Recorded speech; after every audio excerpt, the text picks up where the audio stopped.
This is the Detroit Sports Podcast Network.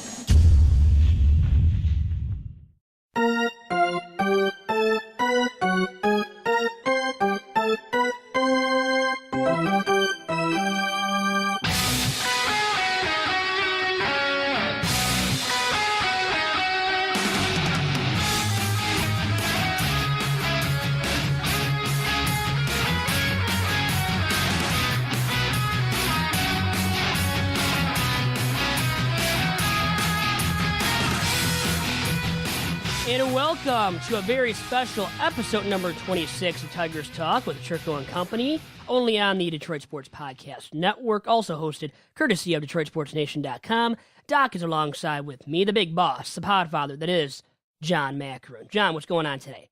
Vito, happy Tuesday, man. Thank you for helping me out. Asked you for a favor, bringing me some Tim Hortons. You got to love it, man. Keep the throat ready to go. I'm looking forward to hearing your podcast.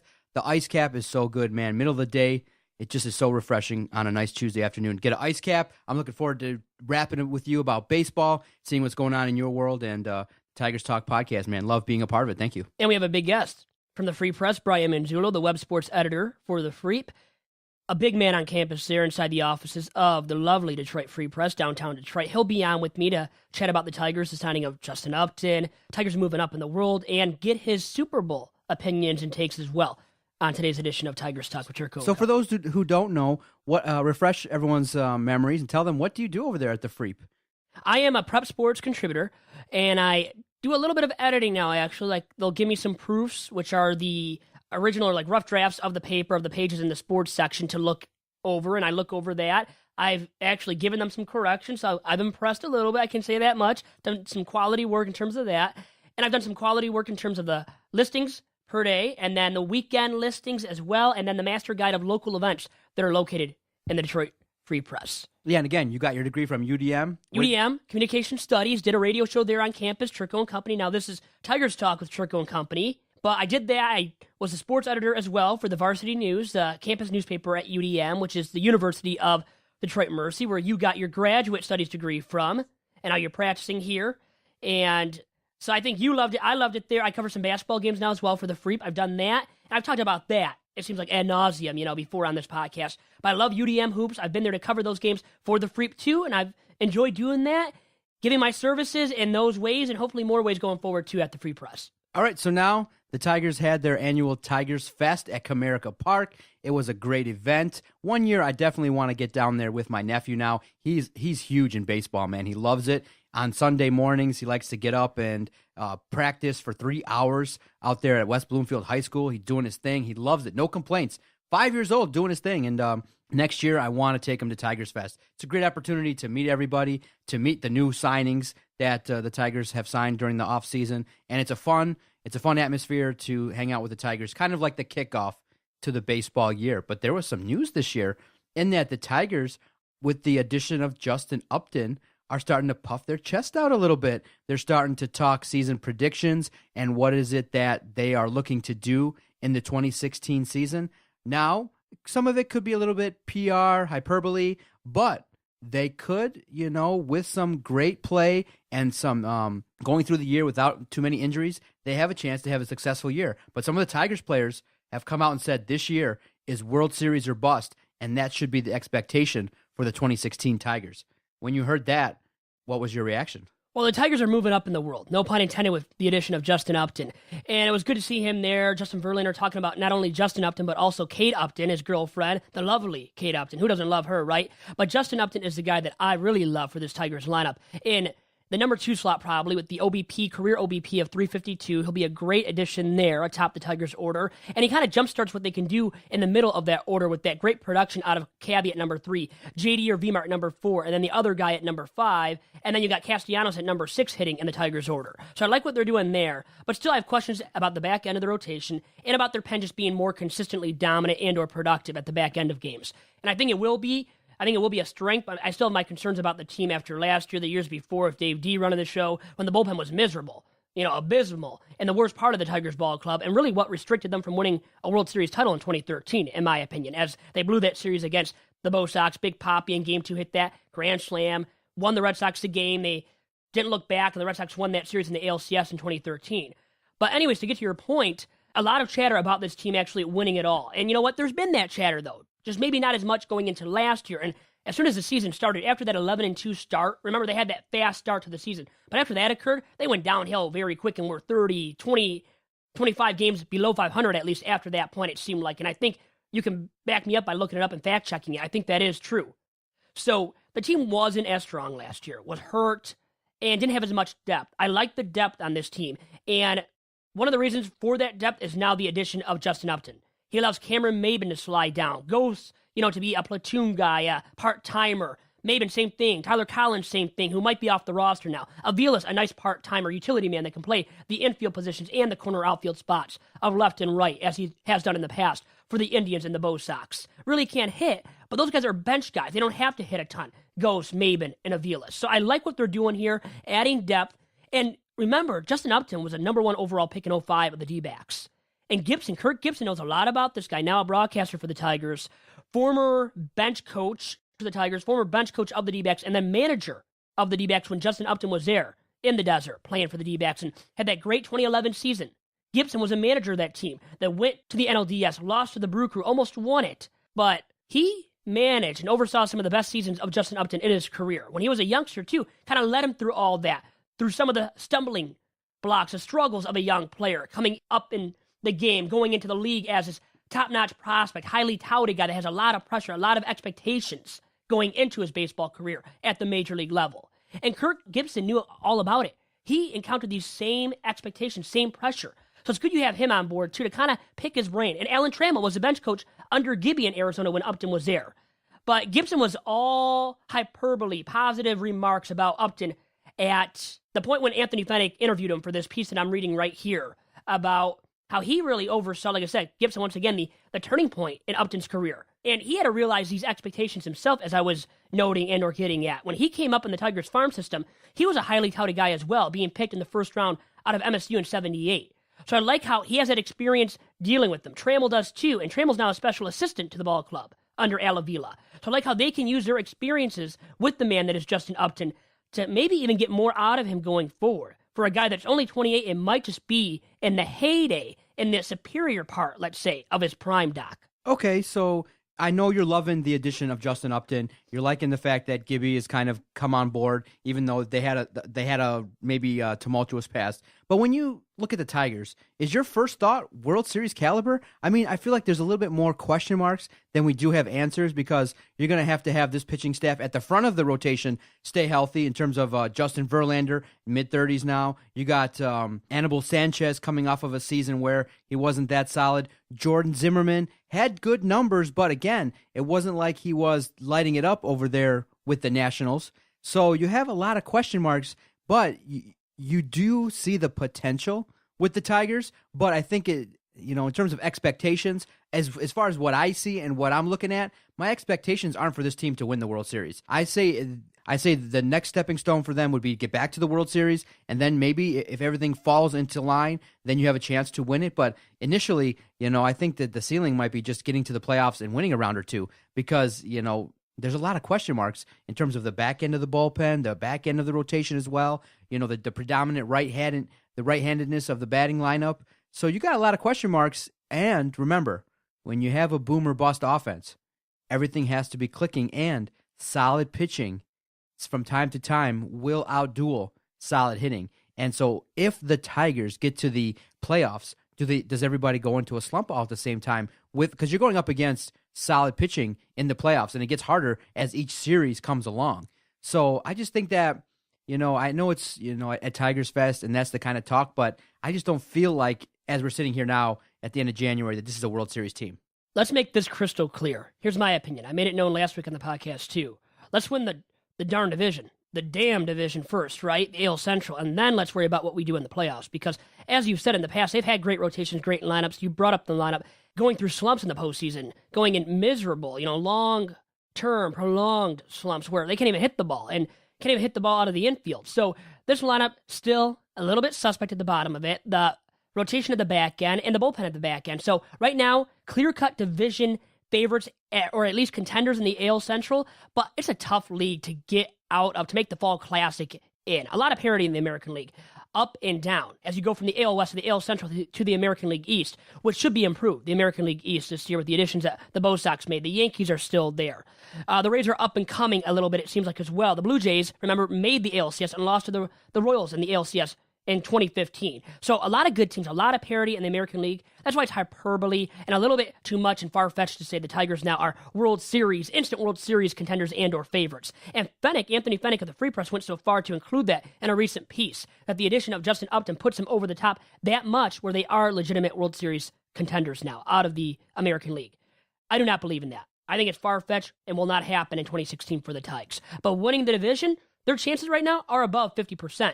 And we'll talk to Brian Manzullo about that as well today on the podcast, as he is the guest on episode number 26 of Tigers Talk with Chirco and Company. So you're saying the odds that you're giving the Tigers to be World Series caliber and win the World Series is about maybe 50 to 60%? I say below 50 for World Series. I would say more about 40, 45. I mean, it's hard to put a tab on it or a specific number on it, but I say below 50%.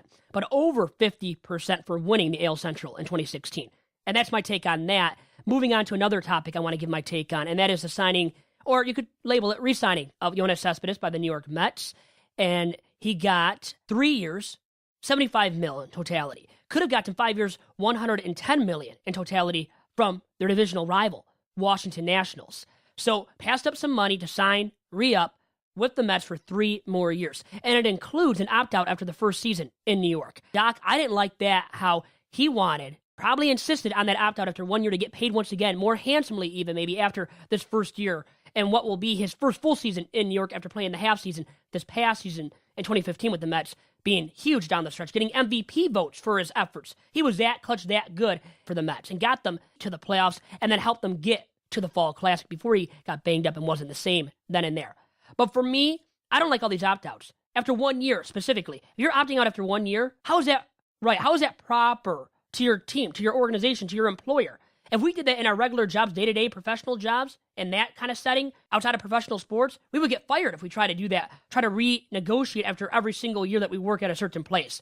If I did that with my job at Top Cat, I don't think my boss, John Wangler, would like that very much, Doc. Well, here's the thing. I really love the opt-outs. It serves two purposes. One, obviously the clubs have club options for additional years depending on the player's performance. Like if they have a 6-year deal with the 6th year being a club option, then the club decides after that 5th year how the player's doing. Now, for the organization, if Yoenis Cespedes has a really great 2016 year, then he has the right to opt out and negotiate for more money. So in turn, that's a motivating factor to get to free agency again. When do you notice when players have really their breakout seasons? Contract years. And Cespedes just did it with the Mets. Exactly. And the Tigers last year. So now you have an opportunity now for Yoenis Cespedes to say, you know what? If I have a solid, outstanding 2016 regular season, lots of home runs, lots of clutch hits, then, hey, you're in line for another payday. So he's motivated now to have another strong season. So I love the opt-outs really on both ends.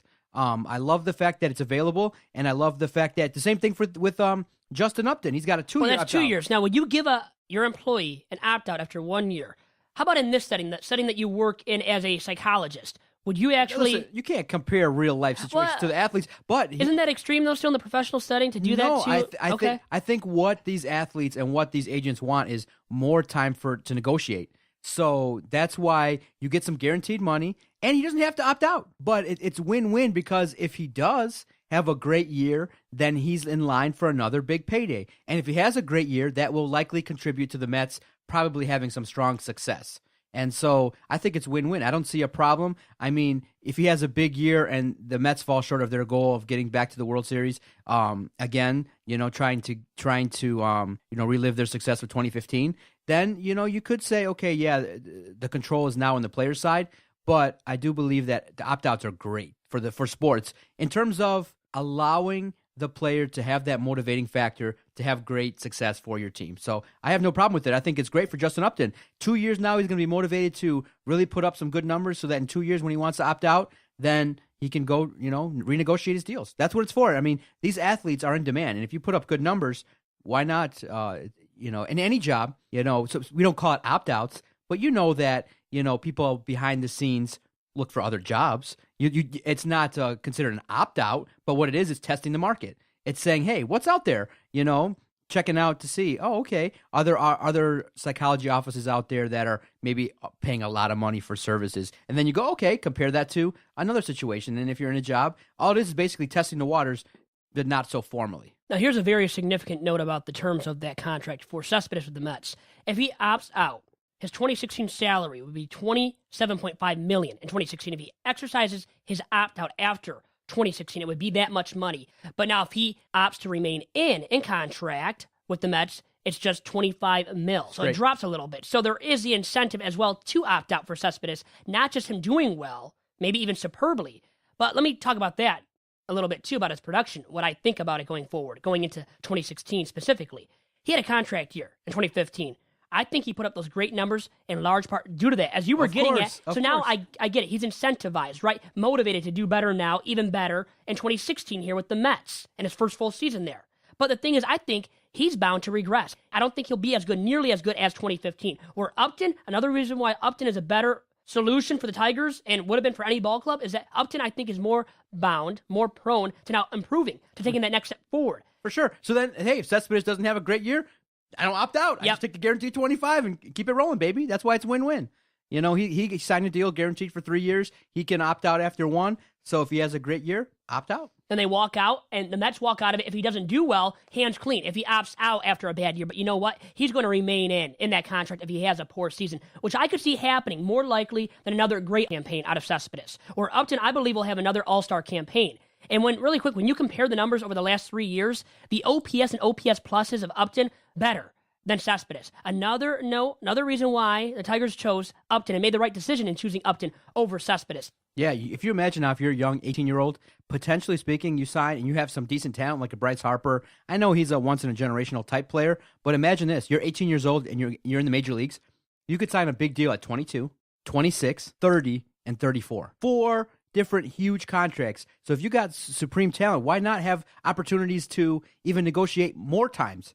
You see what I'm saying, Vito? It's higher leverage. You maximize your positioning, right? Exactly. As a player. But the thing is, how about the opt-out being after 2 years like Upton? I think that's perfect. Oh, yeah. But perfect. After 1 year, isn't that I just think it's too soon. I don't think it's right for a player to do that. But remember, the team agreed to it, obviously. It's part of a contract. So it's not like the Mets just were screwed into it or forced to do it. Obviously, Sandy Alderson there, GM of the Mets, made the decision knowing, well, there's going to be this opt-out. So I think it incentivized Cespedes returning to New York to play for the Mets, taking less money in the process than what he would have gotten by going to the Nationals, a divisional rival of the Mets in the National League East. So Vito's pro organization, doesn't want to pay the players. He's on the cheap, wants to keep all the money for himself. I'm pro loyalty, though, really, about the players. If you really like the ball club, really want to sign up with us, give me more than 1 year of you. I don't want you for 1 year, unless you're an older ball player, or we agree just on that 1 year contract, but it's a 3-year contract and the opt-out. Just make it a 1 year contract then, and then test the free agent market after that. I would have been much more fine with that deal. But you know what? Agent wants some money. He knows that he can probably maximize his value by making sure his client, if he has a poor season, well, he has that deal for the future for other seasons too. And he can stay in that deal if he struggles. And that's a way of maximizing the contract. All right, Vito, let's get to break. You got a great guest lined up. Tell us again who's coming up next after the quick commercial break. The man, BM. Standing for Brian Manzullo, the Free Press, Detroit Free Press Sports web editor. He'll be on in a little bit here after the commercial break on Tigers Talk with Chirco and Company. Company 512 is your downtown Royal Oak destination for men's and women's performance wear and footwear. Check out all their top-of-the-line Adidas Originals, Mitchell & Ness, plus Made in Detroit athletic and team apparel this week at their store, located 2 blocks north of 11 Mile on the east side of Main Street inside the former home of the Royal Music Center. For more info on Company 512, follow the store on Twitter at CO512 and visit the store online at www.co512.com. Remember, Company 512, your neighborhood source for all things men's and women's performance wear, footwear, and original athletics.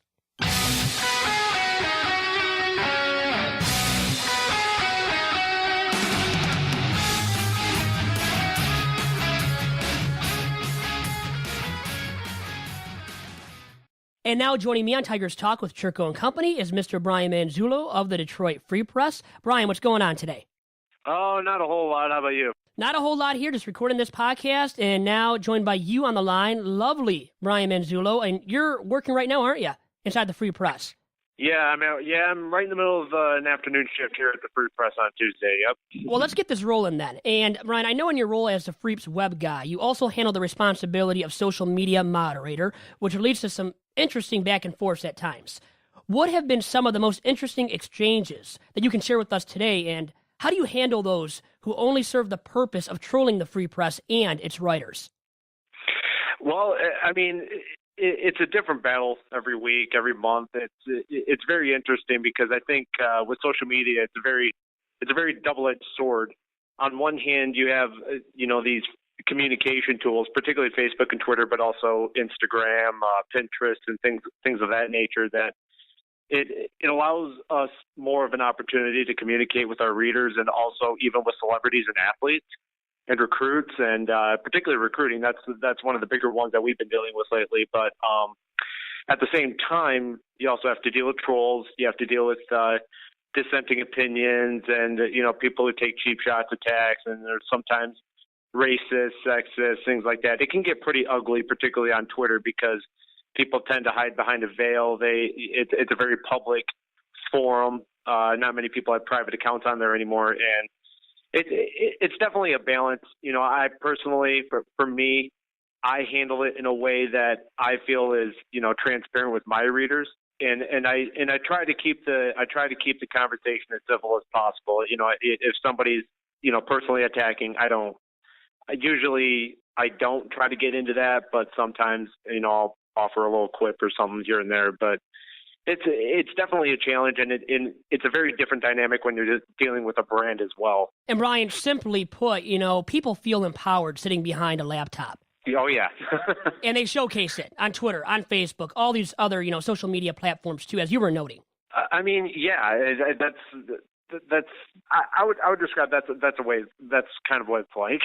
Yeah, no, I envision that, and I see you working. I know when you're working, and I see some of the responses you get and some of the people that you tweet back at, and it's impressive, your snarkiness, your sarcasm, because it kind of turns them off and it shows them who's the boss, or at least the brand that you're representing, that it has some value too.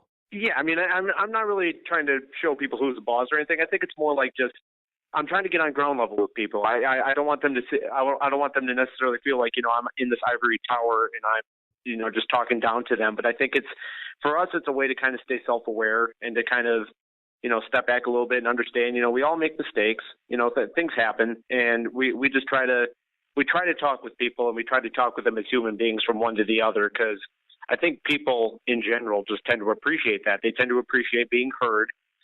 They want their opinions known, and they just want somebody to talk to sometimes. And I think, it's not always pretty, and it doesn't always work out the way we want it to, but I would say more often than not, it's a rewarding experience when you're chatting with other people, and particularly when they don't expect you to respond back. Because that's the thing, some people, they tend to be very mean at first, but then they realize what they're saying when they get a response back, and then a lot of people tend to kind of push back a little bit and apologize or be more cordial in their conversations. And to me, that's what's rewarding. I think if we can turn people around a little bit to looking at us and saying, hey, this is an interactive Twitter account, we'd like to keep following them and click on their links and talk back with them and take it from there. Yeah, it should be more friendly. Let's turn our attention now to a positive experience, a rewarding one for the Tigers in the signing of Justin Upton. For 6 years, yeah. $132.75 million in totality, and it features an opt-out clause after 2 years. With all that being said, Brian, do you like it for the Tigers? Yes, I do. And, I've been kind of back and forth over the offseason on whether, if the Tigers should sign a big-time free agent for the outfield, for the left field particularly. A lot of people were talking about Yoenis Cespedes, as they should have, because he's coming off his best year, and he spent half the year with the Tigers, and there was this growing thought that maybe he'd want to come back to Detroit because he loved it in Detroit when he was there. And personally, for me, if I'm deciding between him and Upton, I would choose Upton probably 100 times out of 100, because Upton's 2 years younger, for one. He's more of that 5-tool player. He hits for power. He hits left-handers very well. He's got a little bit more speed. He doesn't have the arm that Cespedes is known for in the outfield, but he definitely has he has a similar repertoire when it comes to his defense. And to me, he's just that guy that when you look at this lineup, and yes, there's going to be a lot of right-handers in it for sure, but a good hitter is a good hitter. It doesn't matter. If Miguel Cabrera hits right and left-handers, Victor Martinez, he's a switch hitter. When he's healthy, he can hit them both too. Justin Upton's going to be able to hit both pretty well. And you look at that lineup, and yeah, I probably would have preferred to get a little bit more pitching help, but you look at some of those guys, Justin Verlander, if he pitches anything like he did toward the second half of last year, he's going to be the ace again. And then you got Jordan Zimmerman, who's coming in. He's a guy that, there were concerns about his velocity last year, but he's a guy that can provide some solid innings for this team, even though it is a little bit of a risk. He's coming off, he did have another Tommy John surgery, I believe. And then that bullpen is always going to be a question mark too. But there are a lot of ifs, but if those ifs come through, you're looking at a team that could compete for the World Series again this year. And now with the addition of Jay Up, are the Tigers legitimate World Series contenders, as your colleague and Free Press Tigers beat writer Anthony Fennick penned in a recent piece? I don't know if I would say I'm quite as bullish on that thought, but I will say that I think the pieces are there. I think the potential's there. I wouldn't say it's as sure of a thing as it was in 2012 or 2013 when that pitching staff was just absolutely loaded. I think right now you're looking at a team that's a little bit older. There are some injury questions. The Tigers are rattled by injuries last year, and you're wondering if Miguel Cabrera and Victor Martinez and those guys can all stay healthy for a full season as they continue to age. And like I said, the bullpen is still a bit of a question. And there are quite a few ifs, and not only that, but look around the AL Central. Part of the reason we considered the Tigers to be such big contenders in the past was because the AL Central was weak. No other team in there was really equipped to compete with the Tigers, but now Kansas City is the defending champion.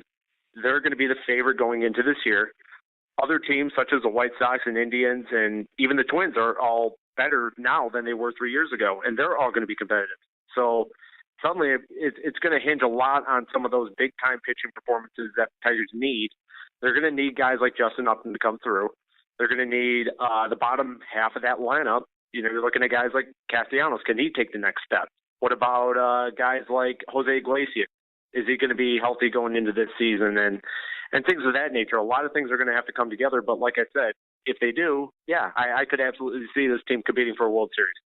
And now, I love the Tigers talk. You know that, Brian. But we have a big football game coming up between the NFL. I believe it's called the Super Bowl. And I believe it's Super Bowl 50, so it's a huge Super Bowl, okay? Not just a regular one. Make sure it's the numbers, not the Roman numerals this time. You're right. And with that being said, Brian, what kind of storylines are you guys at the Free Press now going to be working on and pushing going forward and the days leading up to that Super Bowl? If there's anything, in particular right now that you can talk about. Well, this week has been mostly kind of leading up to the Pro Bowl and the Senior Bowl and things like that. Our Lions beat writer, Dave Burkett's down at the Senior Bowl right now. And I don't think we're going to be focusing a whole lot on the Super Bowl until next week, but definitely the chatter's there, especially a couple of days following the conference championships, Carolina and Denver, and it's going to be a fun one. I think that going in, you see two teams with very good defenses. Obviously, everybody's going to talk about Cam and Peyton, those two quarterbacks. One is an aging veteran, the other is seemingly on the rise and is likely going to be the MVP this year. So it's going to be exciting. Now, who do you got? You're on the hot seat here. Give me a prediction, if you can, and a final score, if you can do that as well. Oh, gosh. I think Carolina's going to win. I'll have to think about a final score as I'm rambling through this, but I look at this team, and going into the playoffs, I just didn't really trust them because I thought they didn't have enough depth at wide receiver. I thought that, some of those things that were going to catch up to them, like the weak schedule that they had.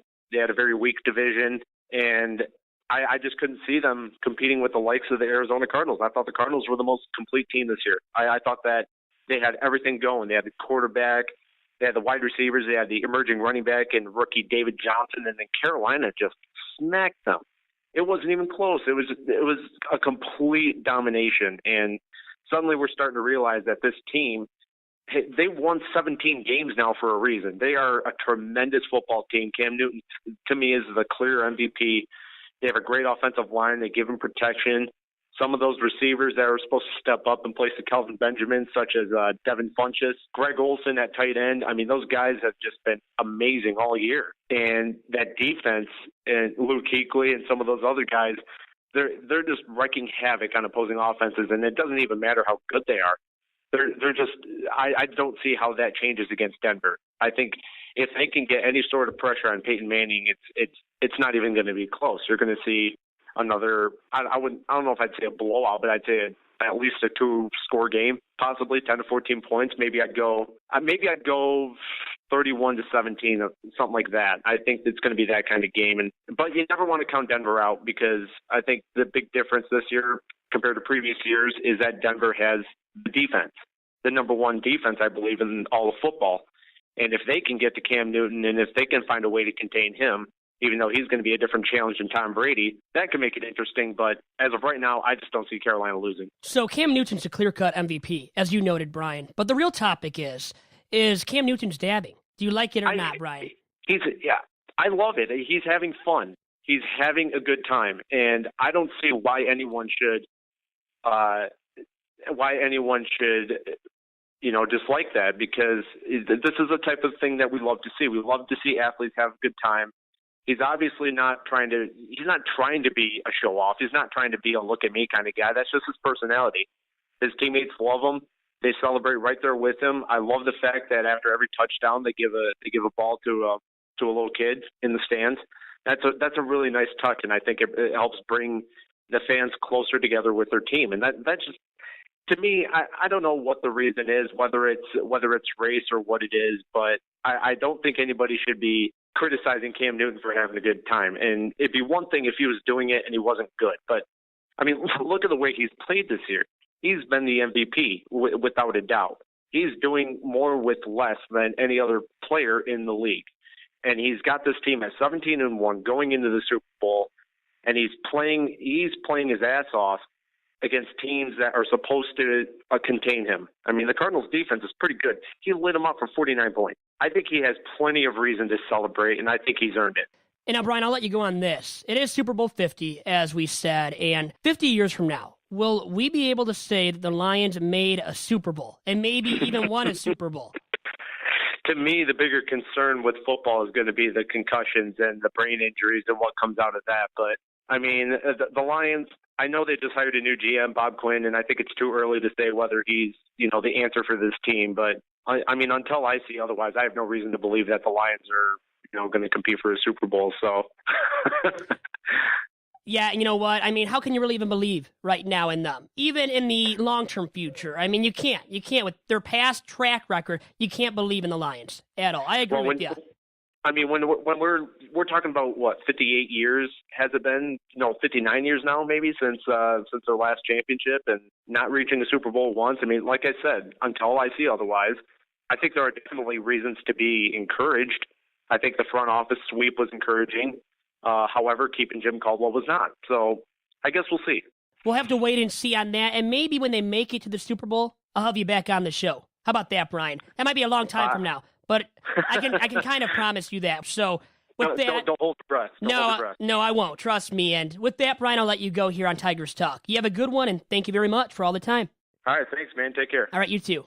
What a great listen, huh? Brian Manzullo was of the Detroit Free Press, the web sports editor there at the Freep. Good stuff from him. Snarky, sarcastic, blunt about the Lions, not holding his breath about the Lions making it to the Super Bowl. In the next 50 years, that would be Super Bowl 100, 50 years from now. Still, can't trust in that happening with the Ford family running the show.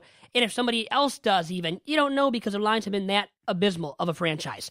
Doc, your thoughts on what he had to say, and how about the Lions winning it in 50 years? At least making it within the next 50 years. Could you see that happening? I enjoyed the chat. Odds are you'd say no, but, you got a new regime, so I'm in the hopeful phase. I would say the odds are more likely from Super Bowl 75 to 100 they'll figure it out, but I'm hopeful. So far, so good. I mean, I like the staff. I like the fact that Bob Quinn has come in already and is now blowing people out that have been with the organization a long time, bringing in scouts that have ties to New England. So he's rounding into form. I'm just looking forward to that first draft, getting good players here, and hopefully they will not have too much more time that occurs before they get back to the Super Bowl. And again, one of the few teams that's never, ever been. Sad, but true. Yeah. They've been that abysmal, the Lions. And so give your boy Brian Manzullo a follow at Brian Manzullo, Manzullo on Twitter, and we gave him a big thank you. So that was good stuff. That was a good interview, Vito. Good job. He is the man, and BM are his initials, not bowel movement.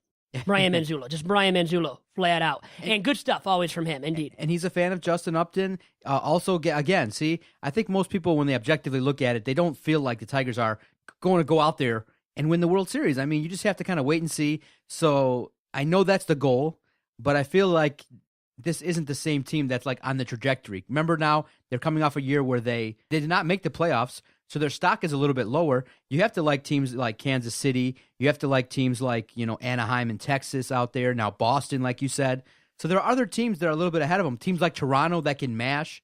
So there are teams out there that, you would likely put ahead of the Tigers right now. So I'm going to wait and see if everything comes to form and they mash and the pitching it stays consistent and they're healthy. I'll have renewed hope and faith. But sitting here now, I can't say just the one signing of Justin Upton and the moves they've made in the bullpen and starting pitching have really swayed, in my opinion, too much. I'm hoping they prove me wrong, man. I'm hoping they have a great rebound season. It's just a long season ahead, and they have to show it. I'm satisfied. They did upgrade I believe the pitching coach from the Phillies had experience in the World Series. He can get his hands on these pitchers and do some things. He's got a lot of experience. Doobie is the new pitching coach. So I'm impressed. I would like to see them just take that next step, play good baseball, stay healthy, and give us what we deserve, man. We deserve a World Series, no doubt. Yeah, but you know what? We all hope for it, like you were saying, as Tigers fans, but I'm not willing to say they will make it all the way to the Fall Classic. It's hard to say it, and I'm not willing to say it right now here on episode number 26 of Tigers Talk with Chirco and company.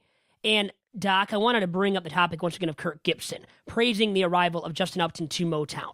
Do you think that's a little bit of BS? What he's saying, all the hyperbole, all the praise and positive remarks? I think it might be a little bit. I don't think he loved him there in Arizona. He was a reason, maybe even a big one, why he got traded from Arizona when he did to the Atlanta Braves. Listen, what do you think, Doc? Well, he's in the booth, so who is writing some of those checks?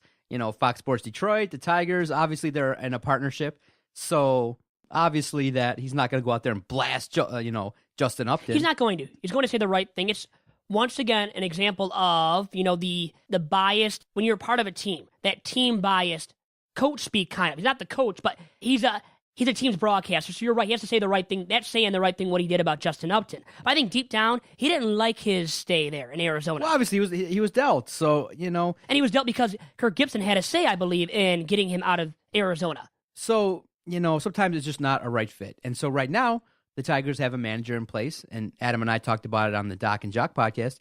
Brad Ausmus is the manager, so he's going to be more laid back, let the guys do their thing, and not be all up in their business all the time. And so that might be the right personality fit for a guy like Justin Upton. Just, hey, let him do his thing, talk to him when it's important, and, not get all up in his business 24/7, and let the players be professionals. If that's his style, that's what you got to go with. But we will have a chance to evaluate if that's the best style for the Tigers this year, because if Brad Ausmus doesn't have victories with this team early on, Avila will fire him, no doubt. You know what? We'll have a chance to see what Gibby maybe thinks of Upton from the broadcast booth perspective when Upton loafs it, when he starts loafing it once again, as he said he did in Arizona. He didn't like that he was ungritty at times, or not gritty enough, right? Not aggressive enough, not giving enough effort on a daily or game-to-game basis. If Upton starts showing that, or it goes into a big, prolonged slump, watch out for Gibby and what he might say in the broadcast booth this season on Fox Sports Detroit. Which Tiger are you counting on to stay healthy and contribute the most this year to help this team get to where they got to? Is it Justin Verlander? Is it Miggy? Is it... For me, I'll tell you right now, without even going any further, JD Martinez. JD. He's young enough to still stay consistently healthy. Miguel, I don't trust in his health. I don't trust in Verlander's. I don't trust in Anibal Sanchez's. I don't trust in V-Mart's. Justin Upton, I do as well. He's played in 149 games, remember, the last 5 seasons. And really, I have a question now for you. Upton, heading in the number 2 hole. How many home runs for Upton in 2016? Over or under 30? Only went above 30 once. Yep. So I'm going 31 under. home runs Easy. in 2011. Yeah, I'm going under, between 25 and 30. And he hit 26 in 2015 with the Pods. In Petco Park, very spacious. It's a pitcher's friendly ballpark. I'm going and under. Copaw is like that too. I'm going between 25 and 30. That's a respectable number in that lineup. That would be ecstatic. We'd be okay with that. And that would help the Tigers out tremendously. So I'm going under. I am too, because you know what? He's going to be more of a table setter at number 2 in the order, who can hit for power, still will showcase that, but at Comerica Park, as his home ballpark, like Petco was last year, another pitcher's friendly ballpark, I think what he got last year in 26 might be his tops this year in Motown. But remember the enhanced depth of this lineup in comparison to San Diego's or when he played in Atlanta there. Outside of a guy like Freddie Freeman, who he had playing alongside him, hitting alongside him in the Braves lineup when he was an Atlanta Brave. He's never had this good amount of support around him until now. This strong of a supporting cast from 1 through 9. So his numbers might actually tinker on the upward trend up to because of that factor. But I think him hitting number 2, I'll still say less. I'll say like 25, maybe the 26 that he got last year. And I think he's more of the guy that just, he knows how to get on base, and he's more of that. That's why he's perfectly suited for the number 2 hole. So maybe he's not the great power hitter that he once was expected to be. But I think more RBIs. I think an uptick in RBIs, though, in comparison to last year. He got 81 last year, 102 the year before, and his last year in Atlanta. I think he'll be close to what he got in Atlanta, that 100 threshold. I think he might even surpass that if he has Cabby for a full season healthy. I think Upton will surpass that 100 RBI threshold. That's my kind of bold prediction for Upton in 2016. Okay, not bad at all. I like his position in the lineup wherever they slot him in. I think he's going to be a welcome addition, a guy that, again, adds value to that lineup and is a guy that will help this offense continue to put up runs and help the pitching staff, because what's one way to help a pitching staff that you might be a little bit concerned about? Put up some offensive numbers. That really helps pitchers a lot, man. When you get out to 2 and 3 nothing leads early in games, lets the pitchers relax. If you're playing a series of 1-run games, it's super tough, and the pitchers sometimes have to pitch in pressure-packed situations way too much. If you give this pitching staff some runs, you can get some success out of them. But in terms of the question I asked, I'm starting to think Justin Verlander is really key. If he can, he has to be that ace. If he can be that ace or a close number 2, then this team can really do some things. If you can get him to get between 15 and 18 wins, eat up a lot of innings, don't have to go to that bullpen. He can bring back that swagger a little bit to the starting pitching.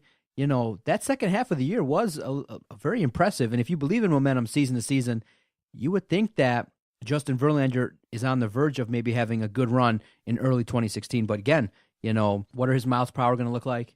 How's his command going to be? Is he going to be able to get guys out? Because again, he is stubborn. You did see he didn't mix in all that many pitches.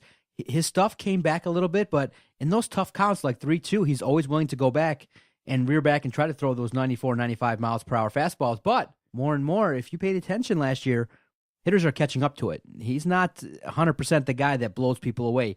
These professional hitters that know how to lock in on a fastball, if they're expecting it, I don't see too many times where he's going to blow people away. So he's got to mix it up. He's got to be able to use that art of pitching in order to, keep hitters off balance. And then you can use that 94, maybe if he gets lucky, if he cranks it back up to 94, 95 again this year. But you would think maybe there could be some more slip in miles per hour. Well, learn how to pitch. Learn the art of pitching, He has it. As Jim Price has said on the radio broadcast for years and years. He has it. And he showed that in the second half. Almost pitched a no-hitter. Should have, remember, in the second half of last year when he was healthy. Him getting healthy is crucial. And I believe the 3 Js, these 3 J first-name baseball players on the Tigers are key and the most crucial to the Tigers' success in 2016. Their names are Justin Verlander, Justin Upton, the 2 Justins right there, and then also J.D. Martinez. And there's also Justin Wilson now in the bullpen at the back end of ball games coming over from the Yankees. Like him, he's got to be productive. Verlander as at number 1, Upton as at number 2 hitter who can really slide into the number 3, number 4, number 5, number 6, can do it all and really brings a ton of flexibility. Are you ready to coin something maybe here on the podcast? They have the name for the Killer Bees. Are you ready to call them the Killer Jays? The Killer Jays, the 3 Killer Jays, and we'll call them, how about that? It's an apt nickname. We'll do a quick poll and see what the listeners out there think regarding who has to have the more productive season, or who are we relying on the most? I think it's the 3 Jays. Yeah, the most crucial. I'm going to see which one. One guy. Let's see who they pick as the one guy, because for me it's hard to pick. But I'll say Justin Verlander as that 1 J, guy with the first name starting with the letter J that is most crucial. But all 3 Jays that I talked about, JD, Justin Verlander, and Justin Upton, I believe are the 3 most crucial players to the Tigers' success outside of Miguel Cabrera, obviously, for the Tigers in 2016. So those guys have to get it done. And most importantly, out of Justin Verlander, it is staying healthy. If he does, Doc, I'll say this much. He'll win 15 games at least. That is my bold prediction for Justin Verlander. But if he's going to win 15 ball games and have an ERA that's bordering 3.5 or below, well, you know what that means? He has to pitch 185 to 215 innings or more, I think, to sustain that amount of success, because that will be an indicator to how healthy he is. If his health is sky high to the point where it should be, where he can pitch for a full season or very close to it, he will pitch those innings and I believe produce that ERA of 3.5 or below, which means I think his fielding independent pitching even will be at 3.5 or below. Tremendous marks if that's the case for Justin Verlander, and that would be ace caliber. And that's what the Tigers crucially and direly need out of Justin Verlander in 2016. All right, Vito, it's time for the game portion of the podcast. You said you got something for me. You got some questions lined up that you are very fascinated to get to. I'm ready to hear it. In what we call Big Vito's over-under. I love the Big Vito, by the way. You like I love the that Don moniker. Vito? I'm kind of like the Big Vito. I'm the big guy Vito? on campus. Big Vito instead of Don Vito. Vito. I mean, I Okay. like the Don, too. Okay. But I'll take big, and we're talking about big guys here, over-under for them. And JD Martinez, a big fella. How about him hitting 40 home runs, over or under 40 in 2016? Under. 38 was a strong... Did he finish with 38? 38 and then 102 for RBIs. I would say in between 34 and 38 again. I think now he's not going to be surprising too many more pitchers. They're going to try as best they can to pitch around him. Once a guy's known for being a power hitter, then pitchers are going to have to adjust to him. And sometimes then it's tough to bring it back. But I think he's going to be productive. It's another situation where he's going to want to prove that he's a solid contributor so he can earn more money. I mean, if he goes from $2-3 million this year to $7 million in 2016, which I think is probably going to be his fair arbitration number, then I hope he's going to be hoping to continue strong numbers so that he can get a long-term big money deal. So I'm going to go under. And let's end with this, a miniature version of over-under. We'll do this more throughout each edition now of the podcast going forward until the start of the regular season. My next big one to talk about is Miguel Cabrera, 40 or under home runs. Let's say, 30 or under home runs. He hit 18 last year, but remember he was injured, only played in 119 games. I'm going to say under. I'm going to say he hits more like what he did in 2014 when he hit 25 homers and produced 109 RBIs. Doc, your take, over under on 30 for Miguel for home runs. Stays healthy, 30 to 35. I think that, he's going to also be looking to have another bounce back year. He really is a streaky home run hitter. He's very consistent, but if he gets on a roll, is what I'm saying, he has the ability to just take any pitch out. And if he gets into a groove and he gets into a string of some multi-home run games, oh, baby, look out. Because if you have a combination of V-Mart hitting, Miggy, JD, Justin hitting home runs left and right, man, oh, man. So I'm going to hopefully in between 30 and 35 home runs in a healthy year will allow the Tigers to have a lot of success. Who hits the most home runs out of this bunch of players? The aforementioned Justin Upton or all these other guys that we've already mentioned, Miguel Cabrera, JD Martinez. So out of those three players, Justin Upton, JD Martinez, and then Miguel Cabrera, who hits the most home runs in 2016 out of those three? Your take, Doc. JD. I think JD has the best chance. He's young, powerful, great swing, makes great adjustments. I like what he's done so far in his last couple seasons. I think that he's got a lot of potential, and I think that he's going to be a player that is going to be very successful for the Tigers. So JD Martinez. I'll say JD is the only guy that hits above 30 home runs out of JD, Justin Upton, and Miguel Cabrera in 2016. Now, here's another question, maybe a better one. Justin Upton or Miguel Cabrera, who hits more home runs out of those two guys? Miggy. I'm going to say Miggy, too. I've got Miggy and maybe just a shade under 30, 25, as he got in 2014. I'm going to say he gets around there and under 30. I think Upton also gets under 30, but JD gets above 30 in 2016. And with that, Doc, thank you to you and to our guest, Brian Manzullo. Tremendous insight from him, and not just on the Tigers, but on the Lions as well. There and on the Super Bowl, he gave his pick. He picked Carolina, remember, 31-17. And what could be a blowout? And I could also see it being a blowout. But we'll dive more in depth about the Super Bowl next week on episode number 27 of Tigers Talk with Chirco and Company. Talk to you then.